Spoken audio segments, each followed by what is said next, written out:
정약용이 말하는 늙어 죽어도 재혼하지 말아야 하는 이유. 외로움보다 평온을 택하라. 마음의 안정과 자기 존중. 외로움에 흔들리지 말고 평온을 지키라. 외로움은 강렬하다. 노년의 외로움은 특히 견디기 어렵다. 하지만 외로움 때문에 평온을 잃어서는 안 된다. 재혼을 고민하는 이유가 외로움뿐이라면 멈추라. 외로움은 일시적이지만 평온을 잃으면 돌이킬 수 없다. 외로움에 흔들려 잘못된 선택을 하는 노인이 많다. 누군가와 함께 있으면 외로움이 사라질 것이라 믿는다. 하지만 잘못된 사람과 함께 있으면 외로움은 더 깊어진다. 혼자 있을 때보다 더 외롭다. 어느 할아버지는 아내를 잃고 견딜 수 없는 외로움에 빠졌다. 1년도 안 되어 재혼했다.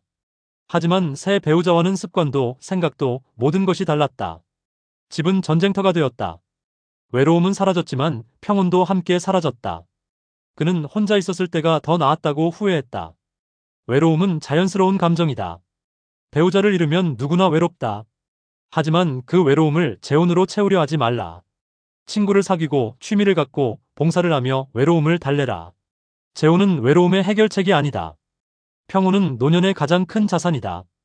평온한 마음으로 아침을 맞이하고 평온한 마음으로 잠들 수 있다면 그것이 행복이다. 재혼으로 그 평온을 잃어서는 안 된다. 정약용은 말했다. 외로움은 견딜 수 있지만 평온을 잃으면 삶 전체가 무너진다. 외로움에 흔들려 평온을 버리지 말라.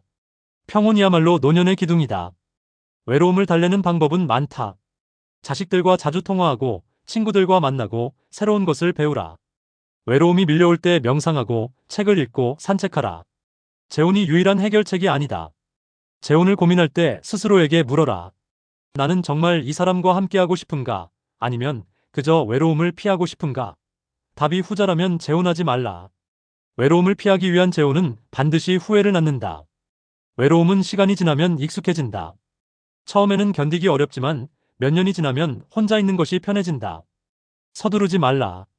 외로움에 흔들리지 말고 평온을 지키라. 평온한 노년이 행복한 노년이다.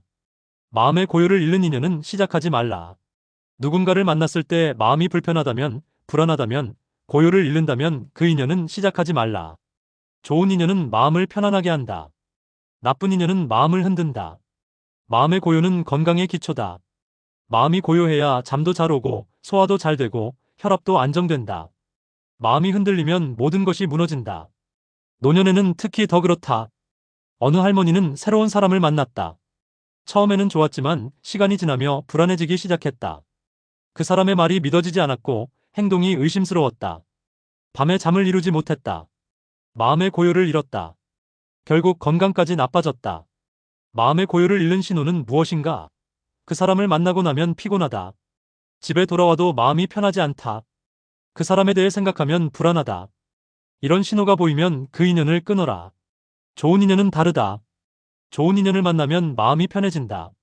함께 있을 때 편안하고 헤어져도 마음이 따뜻하다. 그 사람을 생각하면 미소가 지어진다. 이것이 좋은 인연의 신호다. 정약용은 마음의 고요를 매우 중시했다. 마음이 고요하지 않으면 모든 것이 혼란스럽다. 마음의 고요를 잃게 하는 인연은 아무리 좋아 보여도 시작하지 말라고 가르쳤다. 나이가 들면 새로운 것에 적응하기 어렵다.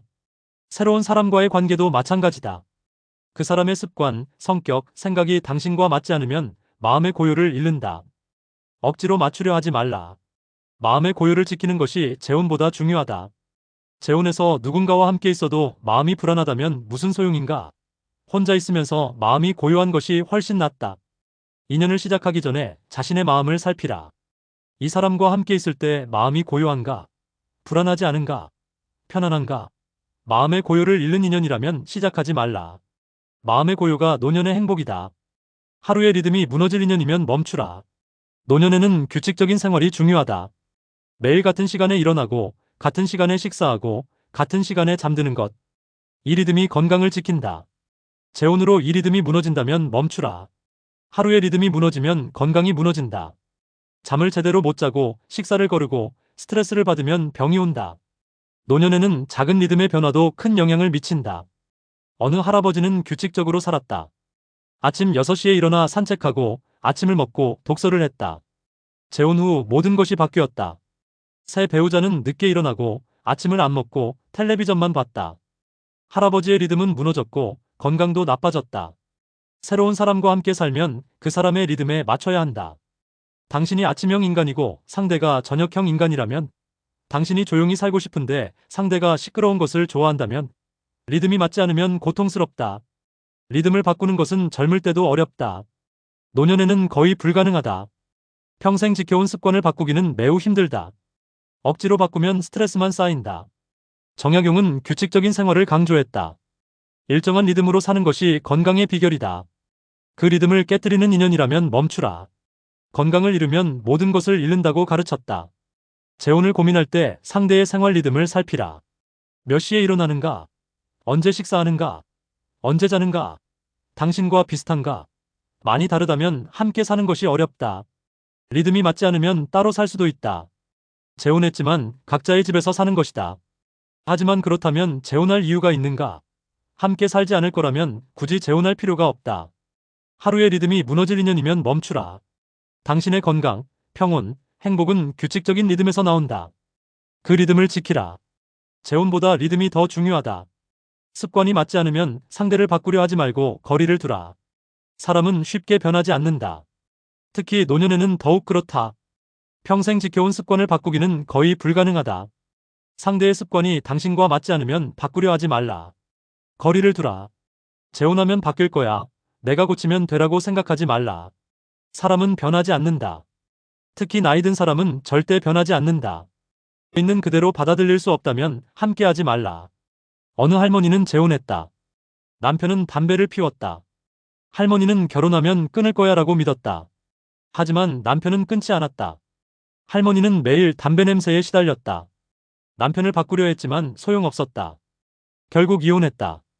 상대를 바꾸려는 시도는 관계를 파괴한다. 상대는 있는 그대로의 나를 사랑하지 않는구나라고 느낀다. 당신은 왜 변하지 않지? 라고 좌절한다. 서로 상처받는다. 습관의 차이는 작아 보이지만 크다. 한 사람은 깨끗한 것을 좋아하고 한 사람은 어질러진 것을 개의치 않는다면, 한 사람은 절약하고 한 사람은 낭비한다면 매일 부딪힌다. 정약용은 말했다. 사람을 바꾸려 하지 말라. 있는 그대로 받아들일 수 없다면 함께하지 말라. 상대를 바꾸려는 시도는 고통만 낳는다. 습관이 맞지 않으면 어떻게 해야 하는가? 거리를 두라. 재혼하지 말라. 혹은 재혼해도 따로 살라. 함께 살지 않으면 습관의 차이가 문제되지 않는다. 재혼 전에 상대의 습관을 충분히 관찰하라. 집은 어떻게 관리하는가? 돈은 어떻게 쓰는가? 시간은 어떻게 보내는가? 당신과 많이 다르다면 신중히 생각하라. 습관이 맞지 않으면 상대를 바꾸려 하지 말고 거리를 두라. 사람은 변하지 않는다. 있는 그대로 받아들일 수 없다면 함께하지 않는 것이 현명하다. 거리를 두는 것이 서로를 위한 것이다. 다정한 말보다 일상의 태도를 살피라. 재혼을 고민할 때 상대의 말에 속지 말라. 다정한 말은 누구나 할 수 있다. 사랑해요. 평생 함께하겠어요 라는 말은 쉽다. 일상의 태도를 보라. 말이 아니라 행동이 진실을 말한다. 일상의 태도란 무엇인가? 작은 일을 어떻게 처리하는가? 화났을 때 어떻게 반응하는가? 약속을 지키는가? 다른 사람을 어떻게 대하는가? 이것이 그 사람의 진짜 모습이다. 어느 할아버지는 다정한 여인을 만났다. 그녀는 늘 당신이 최고예요 라고 말했다. 할아버지는 감동했다. 하지만 재혼 후 그녀의 일상 태도를 보고 놀랐다. 식당 직원에게 함부로 대하고 약속을 자주 깼고 작은 일에 화를 냈다. 다정한 말은 거짓이었다. 다정한 말은 연기할 수 있다. 하지만 일상의 태도는 연기할 수 없다. 오랜 시간 관찰하면 진짜 모습이 드러난다. 서두르지 말고 충분히 관찰하라. 일상의 태도를 보려면 어떻게 해야 하는가? 여러 상황에서 그 사람을 관찰하라. 편할 때, 힘들 때, 화났을 때, 실망했을 때. 다양한 상황에서의 반응이 그 사람의 진짜 모습이다. 정약용은 말했다. 말은 꾸밀 수 있지만 행동은 꾸밀 수 없다. 다정한 말에 속지 말고 일상의 태도를 보라. 그것이 진실이다. 특히 약자를 대하는 태도를 보라. 식당 직원, 청소부, 택시 기사를 어떻게 대하는가? 약자에게 친절한 사람이 진짜 선한 사람이다. 약자에게 함부로 대하는 사람은 언젠가 당신에게도 그럴 것이다. 돈을 대하는 태도도 중요하다. 인색한가? 낭비하는가? 정직한가? 돈 앞에서 사람의 본성이 드러난다. 작은 돈거래를 해보라. 그 사람의 태도를 볼 수 있다. 다정한 말보다 일상의 태도를 살피라. 말은 귀로 듣지 말고 눈으로 보라. 행동을 관찰하라. 일상의 태도가 그 사람의 진짜 모습이며 재혼 후 당신이 마주할 현실이다. 작은 불편이 매일이면 큰 불행이 됨을 기억하라. 이 정도는 참을 수 있어라고 생각하지 말라. 작은 불편이 매일 반복되면 큰 불행이 된다. 처음에는 견딜만 하지만 매일 겪으면 견딜 수 없게 된다. 작은 불편이란 무엇인가? 상대의 작은 습관, 말투, 행동이 당신을 불편하게 만드는 것이다. 이 정도야 뭐라고 넘길 수 있는 것들이다. 하지만 매일이면 다르다. 어느 할머니는 재혼했다. 남편이 밥을 먹을 때 소리를 내는 것이 조금 불편했다. 이 정도는 괜찮아라고 생각했다. 하지만 매일 세 끼를 함께 먹으며 그 소리를 듣자 참을 수 없게 되었다. 작은 불편이 큰 불행이 된 것이다. 작은 불편을 무시하지 말라. 재혼 전에 느끼는 작은 불편은 재혼 후 큰 문제가 된다. 지금 조금 불편하다면 나중에는 매우 불편할 것이다. 지금 참을 만하다면 나중에는 참을 수 없을 것이다. 매일 반복되는 것의 힘은 크다. 좋은 것도 매일 반복되면 큰 기쁨이 되고 나쁜 것도 매일 반복되면 큰 고통이 된다. 작은 불편이 매일이면 삶 전체가 고통스러워진다. 정약용은 말했다. 작은 것을 가볍게 여기지 말라. 작은 불편이 쌓이면 큰 불행이 된다. 지금 조금 불편하다면 재혼하지 말라. 그 불편은 평생 당신을 괴롭힐 것이다. 재혼 전에 작은 불편을 점검하라. 상대의 어떤 점이 불편한가? 말투? 습관? 태도? 그것을 평생 견딜 수 있는가? 매일 마주할 수 있는가? 확신이 없다면 재혼하지 말라. 사랑하면 견딜 수 있어라고 생각하지 말라. 사랑도 시간이 지나면 식는다. 사랑이 식었을 때 남는 것은 습관과 태도다. 작은 불편이 사랑보다 크게 느껴질 때가 온다. 작은 불편이 매일이면 큰 불행이 됨을 기억하라. 지금 느끼는 작은 불편을 무시하지 말라. 그것이 재혼 후 당신의 일상이 될 것이다. 작은 불편을 견딜 자신이 없다면 재혼하지 말라. 함께할 때 편안한가를 첫째 기준으로 삼으라. 재혼을 결정할 때 가장 중요한 기준은 무엇인가? 사랑? 외모? 재산? 아니다. 함께할 때 편안한가다. 편안함이 가장 중요하다. 편안하지 않으면 다른 모든 것이 무의미하다. 편안함이란 무엇인가? 함께 있을 때 긴장하지 않고 자연스럽고 편하게 있을 수 있는 것이다. 있는 그대로의 나를 보여줄 수 있고 상대도 편하게 느끼는 것이다. 어느 할아버지는 아름다운 여인과 재혼했다. 하지만 그녀와 함께 있으면 긴장되었다. 말 한마디, 행동 하나하나를 신경 써야 했다. 편안하지 않았다. 결국 함께 사는 것이 고통스러웠고 이혼했다. 반대로 어떤 할머니는 평범한 남자와 재혼했다. 잘생기지도 부유하지도 않았다. 하지만 함께 있으면 편안했다. 아무 말 없이 있어도 편했고 무엇을 해도 자연스러웠다. 그들은 행복하게 살았다. 편안함을 어떻게 알 수 있는가? 함께 있을 때 자신을 관찰하라. 긴장하는가? 눈치를 보는가? 아니면 편한가? 편하다면 좋은 신호다. 긴장된다면 나쁜 신호다. 정약용은 말했다. 편안함이 관계의 기초다. 함께 있을 때 편안하지 않으면 오래 갈 수 없다. 첫째 기준을 편안함으로 삼으라. 사랑은 시들지만 편안함은 시들지 않는다. 처음에 설렘은 사라지지만 편안함은 오히려 깊어진다. 시간이 지날수록 편안함의 가치를 알게 된다. 재혼을 고민할 때 스스로에게 물어라. 이 사람과 함께 있을 때 나는 편안한가? 답이 아니오라면 재혼하지 말라. 다른 모든 조건이 좋아도 편안하지 않으면 행복할 수 없다. 함께할 때 편안한가를 첫째 기준으로 삼으라. 사랑, 재산, 외모는 부차적이다. 편안함이 가장 중요하다. 편안한 사람과 함께하는 것이 노년의 행복이다. 설렘은 잠시요. 평온은 평생이니 평온을 택하라. 새로운 사랑은 설렌다. 나이가 들어도 설렘은 느껴진다. 하지만 설렘은 오래가지 않는다. 몇 달, 길어야 1년이다. 설렘이 사라진 후 남는 것은 평온 혹은 혼란이다. 평온을 택하라. 설렘에 현혹되지 말라. 설렘은 일시적인 감정이다. 호르몬의 작용이다. 설렘 때문에 재혼을 결정하지 말라. 설렘이 사라진 후를 생각하라. 어느 할머니는 새로운 남자를 만나 설렜다. 오랜만에 느끼는 감정이었다. 설렘에 취해 재혼했다. 하지만 1년 후 설렘은 사라졌다. 남은 것은 습관의 차이, 생각의 차이, 끊임없는 갈등이었다. 평온은 없었다. 설렘과 평온은 다르다. 설렘은 흥분이다. 평온은 안정이다. 노년에 필요한 것은 흥분이 아니라 안정이다. 설렘보다 평온을 택하라. 설렘을 주는 사람과 평온을 주는 사람은 다르다. 설렘을 주는 사람은 자극적이다. 변화가 많고 예측할 수 없고 흥미롭다. 평온을 주는 사람은 안정적이다. 변화가 적고 예측 가능하고 편안하다. 정약용은 말했다. 젊을 때는 설렘을 쫓아도 된다. 하지만 노년에는 평온을 택하라. 설렘은 잠시지만 평온은 평생이다. 평온이 노년의 행복이다. 평온한 사람을 어떻게 알 수 있는가? 함께 있을 때 마음이 안정되는가?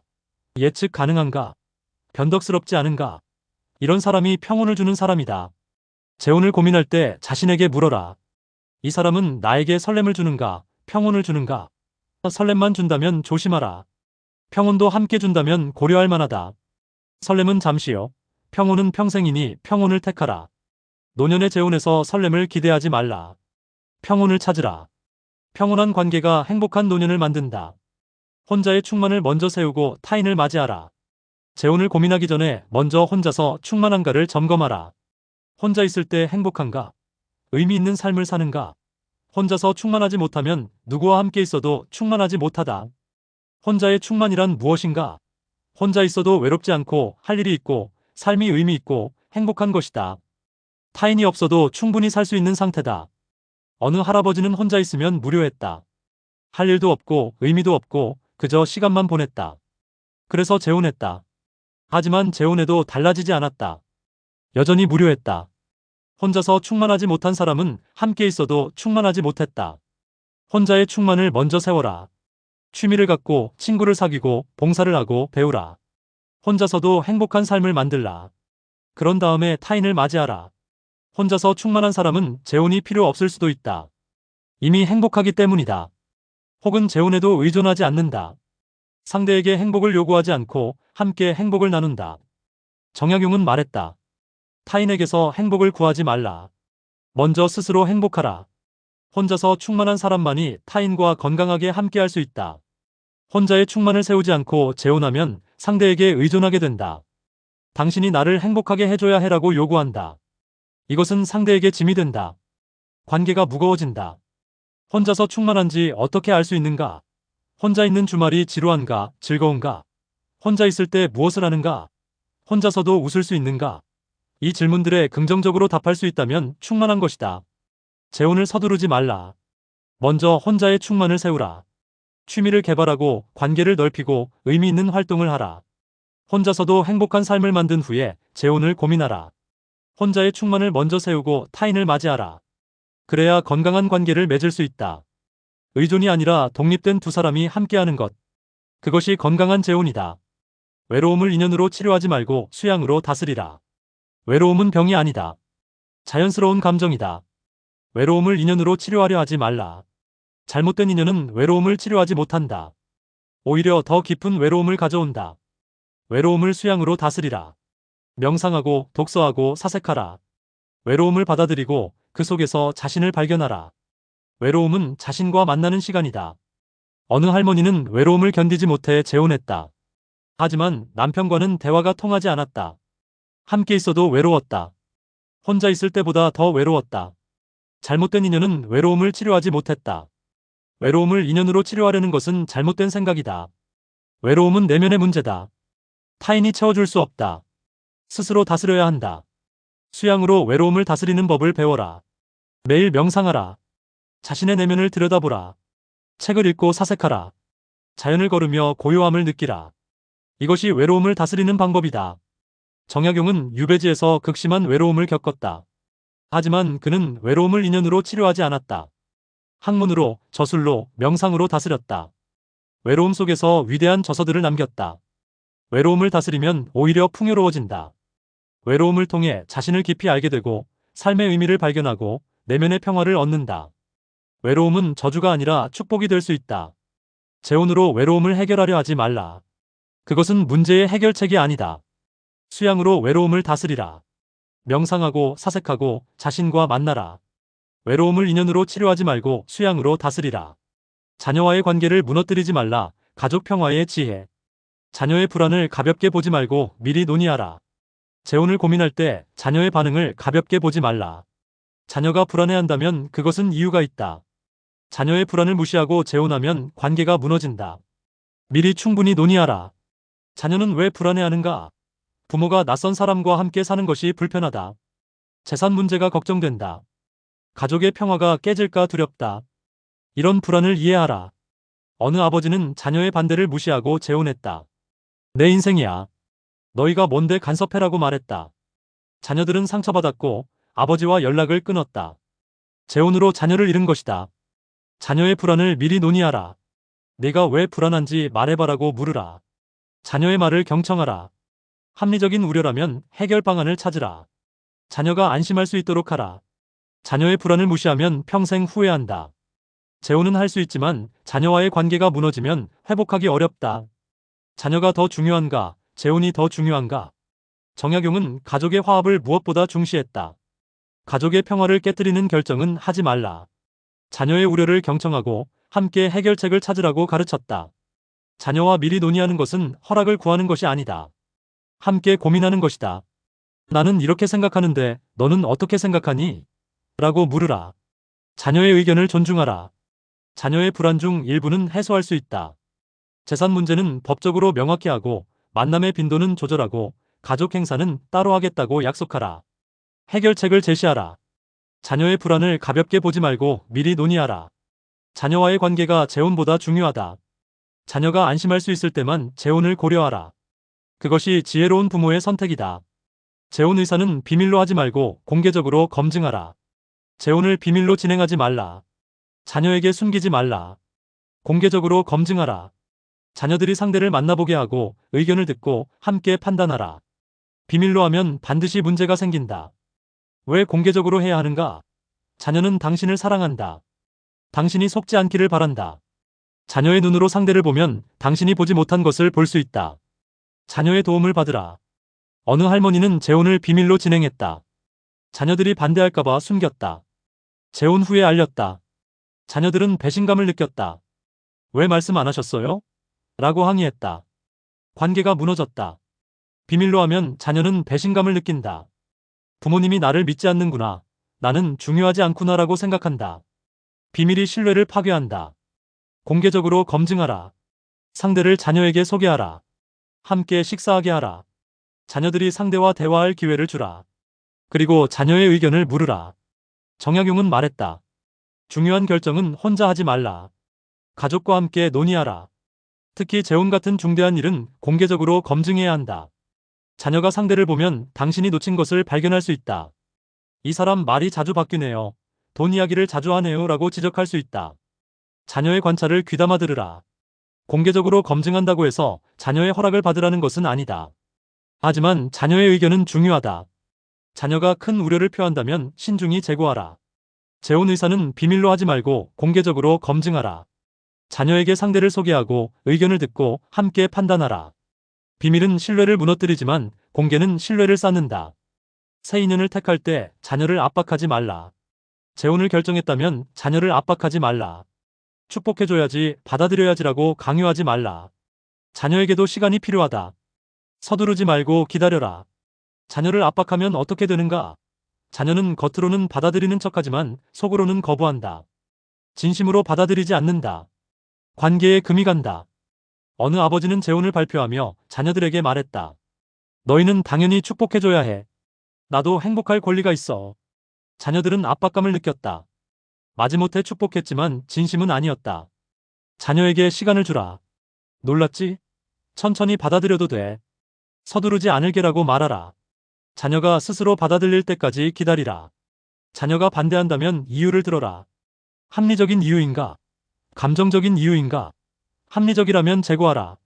감정적이라면 대화하라. 하지만 압박하지는 말라. 정약용은 말했다. 강요로 얻은 동의는 진짜 동의가 아니다. 자녀에게 시간을 주고 스스로 받아들이게 하라. 압박은 관계를 해칠 뿐이다. 자녀가 받아들이지 못한다면 재혼을 재고할 수도 있어야 한다. 자녀와의 관계가 재혼보다 중요하다면 말이다. 무엇이 더 중요한지 스스로에게 물으라. 자녀의 반대를 무시하고 재혼할 수도 있다.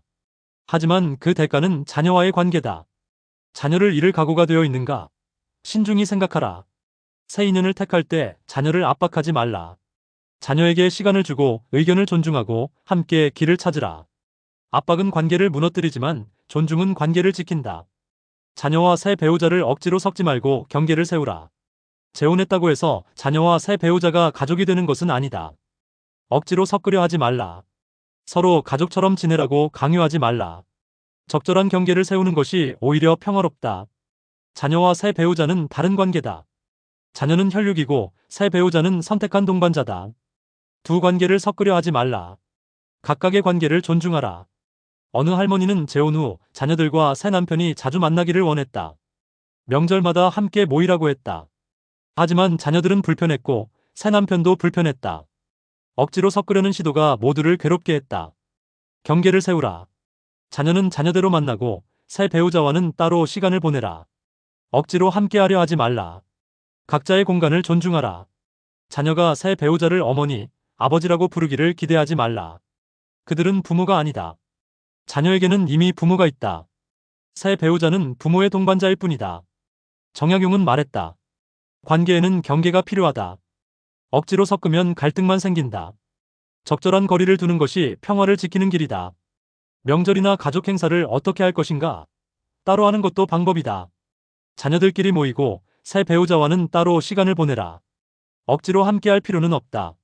새 배우자도 자녀가 있다면 더욱 복잡하다. 양쪽 자녀들을 섞으려 하지 말라. 각자의 자녀는 각자가 돌보라. 경계를 명확히 하라. 자녀와 새 배우자를 억지로 섞지 말고 경계를 세우라. 각자의 관계를 존중하고 적절한 거리를 유지하라. 경계가 있을 때 오히려 평화롭다. 섞으려 하지 말라. 가족 모임을 무너뜨릴 인연이면 물러나게 하라. 재혼으로 가족 모임이 불편해진다면 그 재혼을 재고하라. 자녀들이 더 이상 모이지 않고 명절이 어색해지고 가족의 평화가 깨진다면 그것은 잘못된 재혼이다. 가족 모임은 중요하다. 특히 노년에는 더욱 그렇다. 자녀들이 모여 함께 시간을 보내는 것이 노년의 큰 기쁨이다. 재혼으로 이것을 잃어서는 안 된다. 어느 아버지는 재혼 후 자녀들이 더 이상 명절에 오지 않았다. 새 어머니가 불편했기 때문이다. 아버지는 명절마다 혼자 있게 되었다. 재혼으로 가족을 잃은 것이다. 재혼 전에 생각하라. 이 사람과 재혼하면 가족 모임이 어떻게 될까? 자녀들이 편하게 올까? 아니면 불편해할까? 가족 모임을 무너뜨릴 인연이라면 물러나라. 새 배우자가 가족 모임에 참여하는 것을 자녀들이 불편해한다면 어떻게 할 것인가? 새 배우자를 포기할 것인가? 자녀들을 포기할 것인가? 선택해야 한다. 정약용은 가족의 화합을 무엇보다 중시했다. 가족의 평화를 깨뜨리는 것은 어떤 것도 가치가 없다. 재혼으로 가족이 무너진다면 재혼을 포기하라고 가르쳤다. 가족 모임을 유지하려면 새 배우자와 따로 사는 것도 방법이다. 재혼했지만 각자의 집에서 살고 가족 모임 때는 새 배우자 없이 자녀들만 만나는 것이다. 하지만 그렇다면 재혼의 의미가 무엇인가? 함께 살지도 않고 가족 모임에도 함께하지 않는다면 재혼할 이유가 있는가? 신중히 생각하라. 가족 모임을 무너뜨릴 인연이면 물러나게 하라. 자녀들과의 관계, 가족의 평화가 재혼보다 중요하다. 재혼으로 가족을 잃는다면 그것은 잘못된 선택이다. 미움이 싹틀 틈을 주지 말고 거리를 조절하라. 재혼 후 자녀와 새 배우자 사이에 미움이 싹트지 않도록 조심하라. 미움은 작은 것에서 시작된다. 작은 오해, 작은 마찰이 쌓여 미움이 된다. 거리를 조절해 미움이 싹틀 틈을 주지 말라. 미움이 싹트면 돌이킬 수 없다. 한번 생긴 미움은 쉽게 사라지지 않는다. 평생 가족 관계를 해친다. 미리 예방하라. 어느 할머니는 재혼 후 자녀들과 새 남편이 자주 만나게 했다. 처음에는 괜찮았지만 작은 마찰이 생기기 시작했다. 말투, 태도, 습관의 차이로 서로 불편해했다. 미움이 싹텄다. 결국 자녀들은 할머니를 멀리했다. 거리를 조절하라. 너무 자주 만나지 말라. 적당한 거리를 유지하라. 가끔 만나면 서로 예의를 지키지만 자주 만나면 불편함이 쌓인다. 자녀와 새 배우자가 갈등하는 것을 보면 즉시 개입하라. 한쪽 편만 들지 말라. 중립을 지키며 상황을 정리하라. 갈등이 커지기 전에 해결하라. 정약용은 말했다. 예방이 치료보다 낫다. 미움이 싹트기 전에 거리를 조절하라. 적당한 거리가 평화를 지킨다. 새 배우자에게도 말하라. 내 자녀들과는 적당한 거리를 유지해주세요. 너무 가까워지려 하지 말고 예의를 지켜주세요. 경계를 명확히 하라. 자녀에게도 말하라. 새 배우자는 나의 동반자일 뿐이야. 너희에게 부모 노릇을 하려는 게 아니야. 편안한 거리를 유지하자. 자녀를 안심시켜라. 미움이 싹틀 틈을 주지 말고 거리를 조절하라. 적당한 거리가 평화를 만든다. 너무 가까우면 갈등이 생기고 적당히 멀면 평화롭다. 거리를 조절하라. 효를 들먹여 결정을 밀어붙이지 말라. 내가 너를 키웠는데 효도해야지라며 재혼을 강요하지 말라. 효를 들먹여 자녀의 반대를 무시하지 말라. 그것은 진정한 효도가 아니다. 효도는 강요할 수 없다. 자녀가 스스로 우러나서 하는 것이 진짜 효도다. 효를 들먹여 재혼을 밀어붙이면 자녀는 마지못해 동의하지만 마음으로는 거부한다. 어느 어머니는 자녀들에게 말했다. 너희를 키우느라 내가 얼마나 고생했는데 이제 내가 행복할 차례야. 효도한다면 내 재혼을 축복해야지. 자녀들은 죄책감에 동의했지만 진심은 아니었다. 효를 들먹이는 것은 자녀를 조종하는 것이다. 죄책감을 이용하는 것이다. 그것은 건강한 관계가 아니다. 자녀를 존중하지 않는 것이다. 자녀가 재혼을 반대한다면 이유를 들으라. 합리적인 우려인가? 그렇다면 해결책을 찾으라. 감정적인 거부인가? 그렇다면 대화하라. 하지만 효를 들먹이며 강요하지는 말라. 정약용은 말했다. 효는 강요할 수 없다. 효는 자녀의 마음에서 우러나야 한다. 효를 들먹여 자녀를 조종하지 말라. 진정으로 자녀의 효도를 원한다면 자녀의 의견을 존중하라. 자녀의 우려를 경청하라. 자녀가 안심할 수 있도록 하라. 그것이 자녀를 존중하는 것이고 자녀도 당신을 존중할 것이다. 효를 들먹이면 일시적으로는 승리할 수 있다. 자녀가 마지못해 동의할 것이다. 하지만 장기적으로는 관계가 무너진다. 자녀는 당신을 원망하고 멀어진다. 효를 들먹여 결정을 밀어붙이지 말라. 자녀를 존중하고 의견을 경청하고 함께 해결책을 찾으라. 강요가 아니라 대화로 문제를 풀어라. 그것이 진정한 부모의 자세다. 자녀의 경고를 귀찮아 말고 징표로 삼으라. 자녀가 재혼 상대에 대해 경고한다면 귀 기울이라. 그 사람 수상해요. 조심하세요라고 말한다면 무시하지 말라. 자녀의 경고를 징표로 삼으라. 자녀는 왜 경고하는가? 당신을 사랑하기 때문이다. 당신이 속지 않기를 바라기 때문이다. 자녀의 관찰은 종종 정확하다. 당신이 사랑에 눈이 멀어보지 못하는 것을 자녀는 본다. 어느 할아버지는 새로운 여인을 만났다. 딸이 경고했다. 아빠, 그 사람 돈 이야기를 자주 해요. 조심하세요. 할아버지는 귀찮아했다. 네가 뭘 알아라고 무시했다. 재혼 후 그 여인은 재산을 빼돌렸다. 딸의 경고가 맞았다. 자녀의 경고를 들으라. 구체적으로 무엇이 수상한지 물으라. 자녀가 본 것을 당신도 확인하라. 자녀의 관찰을 무시하지 말라. 자녀는 객관적이다. 사랑에 빠지지 않았기 때문이다. 냉정하게 상대를 관찰할 수 있다. 당신은 사랑에 눈이 멀어 좋은 면만 보지만 자녀는 나쁜 면도 본다. 정약용은 말했다. 자식의 말을 귀담아 들으라. 그들은 당신을 사랑한다. 그들의 경고를 징표로 삼으라. 무시하면 후회한다. 자녀의 경고가 틀릴 수도 있다. 하지만 최소한 확인은 해봐야 한다.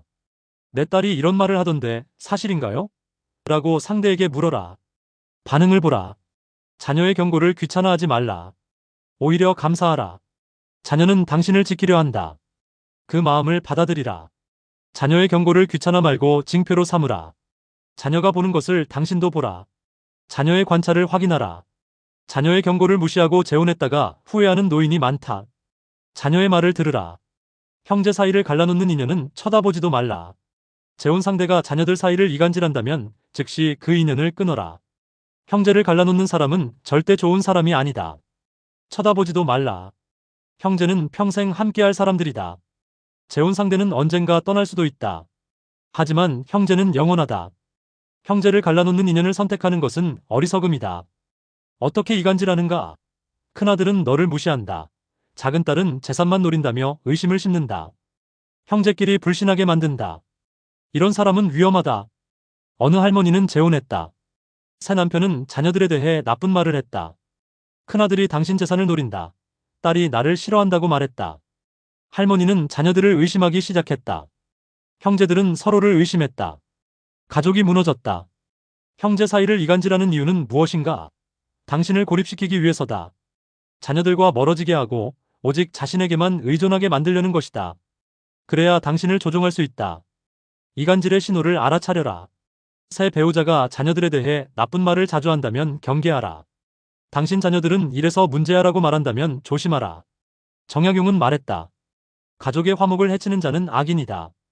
형제를 이간질하는 인연은 즉시 끊어라. 가족보다 중요한 것은 없다. 자녀들의 말도 들어라. 새 배우자가 이상한 말을 했는지 물어라. 그 사람이 내 형제에 대해 뭐라고 말하더냐? 라고 확인하라. 이간질의 증거를 찾으라. 형제 사이를 갈라놓는 인연을 발견하면 즉시 결별하라. 내 자녀들에 대해 나쁘게 말하지 마세요. 한 번 더 그러면 우리 관계도 끝입니다. 라고 경고하라. 형제 사이를 갈라놓는 인연은 쳐다보지도 말라. 가족의 화목이 재혼보다 천배만배 중요하다. 형제를 지키라. 이간질하는 인연은 즉시 버리라. 그것이 현명한 선택이다. 사후 분쟁을 예견하고 지금의 말을 다잡으라. 재혼하면 사후에 재산 분쟁이 생길 가능성이 크다. 자녀들과 새 배우자 사이에 다툼이 일어난다. 이것을 예견하고 지금 명확히 정리하라. 유언장을 쓰고 재산을 법적으로 정리하라. 사후 분쟁이 왜 생기는가? 재산 문제 때문이다. 새 배우자가 상속을 요구하고 자녀들이 반대한다.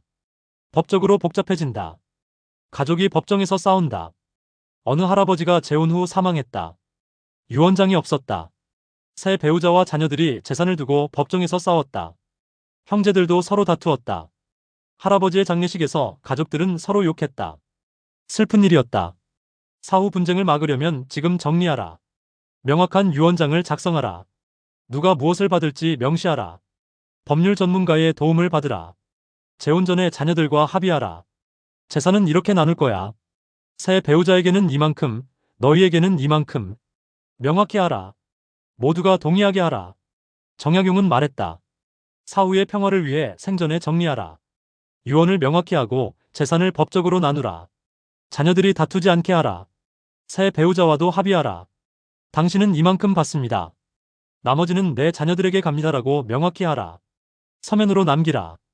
법적 효력을 갖게 하라. 사후 분쟁은 가족을 영원히 갈라놓는다. 형제들이 평생 원수가 된다. 이것을 막는 것은 당신의 책임이다. 지금 명확히 정리하라. 사후 분쟁을 예견하고 지금의 말을 다잡으라. 유언장을 쓰고 재산을 정리하고 모두와 합의하라. 사후에 가족이 다투지 않게 하는 것이 마지막 효도이자 마지막 책임이다. 재산을 지키라. 감정에 휘둘리지 말라. 노년의 경제적 경계. 재산은 정으로 주지 말고 원칙으로 지키라. 노년의 재산은 생존의 도구다. 재산이 있어야 존엄하게 살 수 있고 자립할 수 있고 누구에게도 의존하지 않을 수 있다. 재산을 감정으로 주지 말라. 원칙으로 지키라. 재혼 상대가 다정하다고 해서 재산을 넘기지 말라. 사랑해요라는 말에 속아 통장을 넘기지 말라. 재산은 원칙으로 관리하라. 감정과 재산은 분리하라. 어느 할아버지는 새 배우자가 다정해서 감동했다. 그녀가 통장을 제가 관리하면 편하실 거예요 라고 말했다. 할아버지는 넘겼다. 몇 달 후 그녀는 돈을 빼돌리고 사라졌다. 할아버지는 빈털터리가 되었다. 재산 관리의 원칙을 세우라. 첫째, 본인이 직접 관리한다.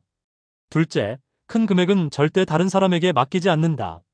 셋째, 재산 이전은 법적 절차를 거친다. 이 원칙을 지키라. 정이 많아도 재산은 따로다. 당신을 사랑하지만 재산 관리는 내가 할게요라고 말할 수 있어야 한다. 사랑과 재산을 섞지 말라. 정약용은 말했다. 재산은 생존의 기반이다. 감정에 휘둘려 재산을 잃으면 존엄도 잃는다. 원칙을 세우고 지켜라. 재혼 상대가 재산을 요구하면 의심하라. 왜 내 재산이 필요하죠? 라고 물으라. 정당한 이유가 없다면 거절하라. 재산을 요구하는 것 자체가 의심스럽다. 재산 문제로 사랑이 식는다면 그것은 진짜 사랑이 아니다. 진짜 사랑은 재산과 무관하다. 재산을 주지 않는다고 떠나는 사람이라면 처음부터 재산이 목적이었던 것이다. 재산은 정으로 주지 말고 원칙으로 지키라. 감정과 재산을 분리하라. 원칙을 지키는 것이 당신의 노년을 지키는 것이다. 재산을 잃으면 모든 것을 잃는다. 호의는 기록으로, 약속은 문서로 남기라. 재혼 상대와의 모든 거래는 기록으로 남기라. 그 정도는 기록할 필요 없어라고 생각하지 말라. 호의도 기록하고 약속도 문서로 남기라. 나중에 분쟁이 생겼을 때 증거가 된다. 기록이 없으면 증명할 수 없다. 내가 돈을 줬어. 아니에요. 받은 적 없어요라고 서로 주장한다. 기록이 있으면 명확하다. 모든 것을 기록하라. 어느 할머니는 재혼 상대에게 1,000만 원을 빌려줬다. 기록하지 않았다. 우리 사이에 뭘 그래요라며 상대가 말했다. 몇 년 후 이혼했다. 할머니가 돈을 돌려달라고 했지만 상대는 받은 적 없어요라고 했다. 증거가 없었다. 무엇을 기록해야 하는가? 돈을 빌려준 것, 재산을 이전한 것, 중요한 약속, 합의 사항. 모든 금전 거래와 중요한 약속을 기록하라. 어떻게 기록하는가? 계약서를 쓰거나 차용증을 받거나 이메일로 확인하거나 문자로 주고받은 것을 저장하라. 법적 효력이 있는 형태로 남기라. 정약용은 문서의 중요성을 강조했다. 말은 사라지지만 글은 남는다. 중요한 것은 반드시 문서로 남기라. 그것이 자신을 지키는 길이다. 상대가 우리 사이에 그런 거 필요 없어요라고 말하면 오히려 의심하라. 정직한 사람은 기록을 두려워하지 않는다. 기록을 거부하는 사람은 나중에 부인하려는 의도가 있다. 호의로 돈을 주더라도 기록하라. 이것은 선물입니다라고 문서로 남기라. 나중에 빌려준 것이라고 주장할 수도 있고 받은 적 없다고 부인할 수도 있다. 기록이 모든 것을 명확히 한다. 호의는 기록으로, 약속은 문서로 남기라. 기록이 당신을 지킨다. 기록하는 것을 부끄러워하지 말라. 그것이 현명한 노년의 태도다. 혼전 약정 없이는 재혼을 논하지 말라. 재혼하기 전에 반드시 혼전 약정을 하라. 재산, 상속, 돌봄, 사후 처리 등 모든 것을 명확히 하라. 혼전 약정 없이는 재혼을 논하지 말라. 혼전 약정이 무엇인가? 재혼 전에 법적으로 합의하는 것이다. 재산은 어떻게 할 것인지, 상속은 어떻게 할 것인지, 돌봄은 누가 할 것인지 등을 명확히 하고 문서로 남긴다. 혼전 약정이 왜 필요한가? 나중에 분쟁을 막기 위해서다. 명확한 합의가 있으면 오해가 없다. 서로의 권리와 의무가 분명하다. 어느 할아버지는 혼전 약정 없이 재혼했다. 모든 것이 애매했다. 재산을 어떻게 할지, 상속은 어떻게 할지 정하지 않았다. 몇 년 후 분쟁이 생겼다. 법정까지 갔다. 혼전 약정이 있었다면 막을 수 있었다. 혼전 약정에 무엇을 포함해야 하는가? 재산의 소유권, 생활비 분담, 상속 계획, 건강 악화 시 돌봄, 이혼 시 재산 분할, 사망 시 처리 등 모든 것을 명확히 하라. 정약용은 말했다. 모든 중요한 일은 먼저 약정하라. 혼전 약정은 서로를 지키는 것이다. 사랑한다면 오히려 명확히 해야 한다. 상대가 혼전 약정을 거부한다면 의심하라. 우리 사이에 그런 거 왜 필요해요? 라고 말한다면 위험하다. 정직한 사람은 명확한 합의를 두려워하지 않는다. 혼전 약정을 작성할 때 법률 전문가의 도움을 받으라. 법적 효력이 있도록 제대로 작성하라. 양쪽이 서명하고 공증받으라. 혼전 약정 없이는 재혼을 논하지 말라. 혼전 약정이 귀찮다면 재혼하지 않는 것이 낫다. 명확한 합의가 있어야 평화로운 재혼이 가능하다. 유언과 상속 설계를 먼저 끝내고 감정을 논하라. 재혼하기 전에 유언장을 쓰라. 상속 계획을 세우라. 누가 무엇을 받을지 명확히 하라. 이것을 먼저 끝낸 후에 감정을 논하라. 순서를 바꾸지 말라. 왜 먼저 해야 하는가? 재혼 후에는 객관적으로 판단하기 어렵다. 감정에 휘둘린다. 새 배우자가 영향을 미친다. 재혼 전에 명확한 정신으로 결정하라. 어느 할머니는 재혼 후 유언장을 고쳤다. 새 남편이 나도 포함해야 하지 않겠어요? 라고 말했다. 할머니는 유언장을 바꿔 남편에게도 재산을 남겼다. 자녀들의 몫이 줄어들었다. 자녀들은 분노했다. 재혼 전에 유언장을 쓰고 자녀들에게 보여주라. 이것이 내 계획이야.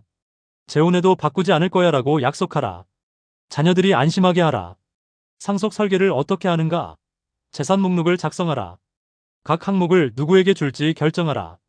유언장에 명시하라. 법률 전문가의 도움을 받아 법적 효력을 갖게 하라. 정약용은 말했다. 재산 문제를 먼저 정리하고 감정을 논하라. 순서가 중요하다. 감정이 앞서면 판단이 흐려진다. 새 배우자에게도 말하라. 내 재산 계획은 이미 세워져 있습니다. 당신은 포함되지 않습니다. 그래도 괜찮으시다면 재혼합시다. 명확히 하라. 상대가 이것을 받아들이지 못한다면 재혼하지 말라. 재산이 목적인 사람이다. 진정으로 당신을 사랑하는 사람이라면 재산과 무관하게 함께하려 할 것이다. 유언과 상속 설계를 먼저 끝내고 감정을 논하라. 재산 문제를 명확히 한 후에 사랑을 이야기하라. 순서를 지키는 것이 당신과 자녀들을 지키는 길이다. 공동명의를 서두르지 말고 효용을 따져라. 재혼 상대가 집을 공동명의로 하자고 제안하면 조심하라. 서두르지 말라. 공동명의의 효용을 따져라. 대부분의 경우 필요 없다. 공동명의가 왜 위험한가? 집의 절반을 상대에게 주는 것이다. 나중에 이혼하면 집의 절반을 잃는다. 상대가 빚을 지면 집이 압류될 수도 있다. 어느 할아버지는 재혼 후 집을 공동명의로 했다. 몇 년 후 이혼했다. 집의 절반을 새 배우자에게 줘야 했다. 할아버지는 평생 모은 집을 반쪽 잃었다. 공동명의의 효용은 무엇인가? 거의 없다. 함께 산다는 상징이라고 말하지만 그것은 감정일 뿐이다. 법적으로나 실질적으로 공동명의가 필요한 경우는 드물다. 공동명의를 하지 않아도 함께 살 수 있다. 사랑을 증명하기 위해 집을 공동명의로 할 필요는 없다. 집은 집이고 사랑은 사랑이다. 분리하라. 정약용은 말했다. 재산을 쉽게 나누지 말라. 공동명의는 신중히 결정하라. 대부분의 경우 필요 없다. 서두르지 말라. 상대가 공동명의를 강하게 요구한다면 의심하라. 왜 꼭 공동명의를 해야 하죠? 라고 물으라. 정당한 이유가 없다면 거절하라. 사랑한다면 공동명의를 해야 하지 않겠어요? 라고 말하면 조심하라.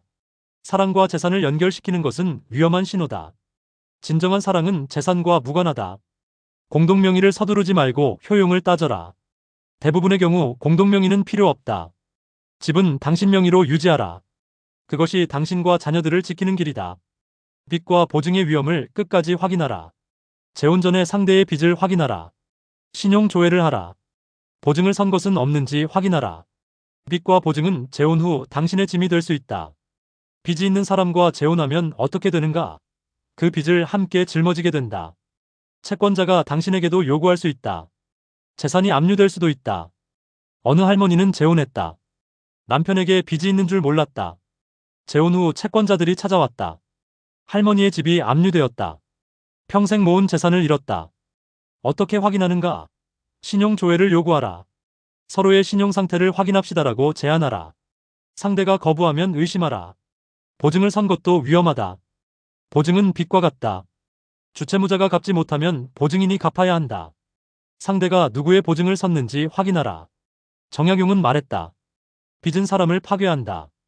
재혼 전에 상대의 빚을 철저히 확인하라. 빚이 있다면 재혼을 재고하라.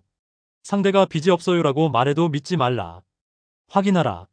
신용조회 결과를 보여달라고 하라. 확인하지 않고 재혼하는 것은 위험하다. 빚이 있는 사람과 재혼하면 안 되는가? 꼭 그런 것은 아니다. 하지만 빚의 규모, 이유, 상환 계획을 명확히 확인해야 한다. 그리고 혼전 약정으로 당신의 재산을 보호해야 한다. 빚과 보증의 위험을 끝까지 확인하라. 신용 조회를 하고 빚의 내역을 파악하고 보증 여부를 확인하라. 확인하지 않고 재혼하는 것은 도박이다. 경제 투명성이 없으면 한 발자국도 내딛지 말라. 재혼 상대가 자신의 경제 상황을 투명하게 공개하지 않는다면 재혼하지 말라. 수입, 재산, 빚 모두를 공개해야 한다. 투명성이 없으면 한 발자국도 내딛지 말라. 경제 투명성이 왜 중요한가?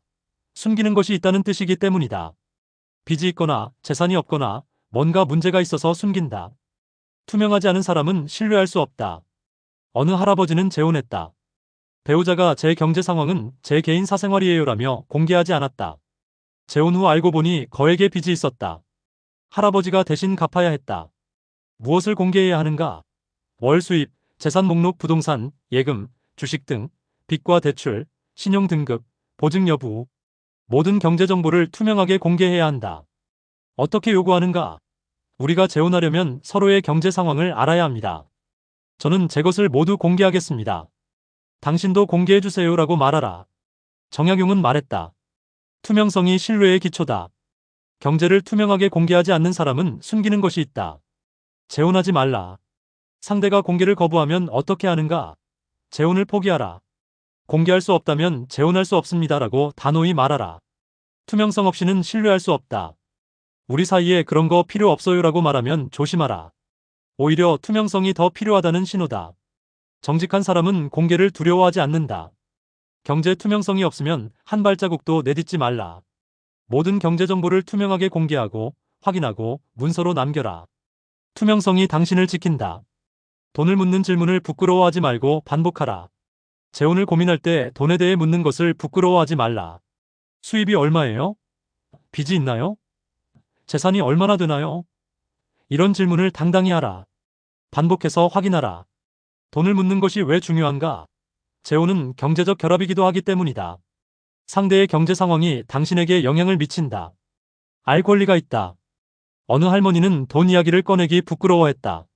사랑하는 사이에 돈 이야기를 하면 속물 같아라고 생각했다. 재혼 후 남편에게 거액의 빚이 있다는 것을 알았다. 부끄러움 때문에 재산을 잃었다. 무엇을 물어야 하는가? 월 수입, 연금, 재산, 빚, 신용 등급, 이전 결혼에서의 재산 분할, 자녀에 대한 경제적 지원, 모든 것을 물으라. 어떻게 묻는가? 직접적으로 물라. 수입이 얼마나 되세요? 빚은 없으세요? 라고 명확히 물으라. 돌려서 말하지 말라.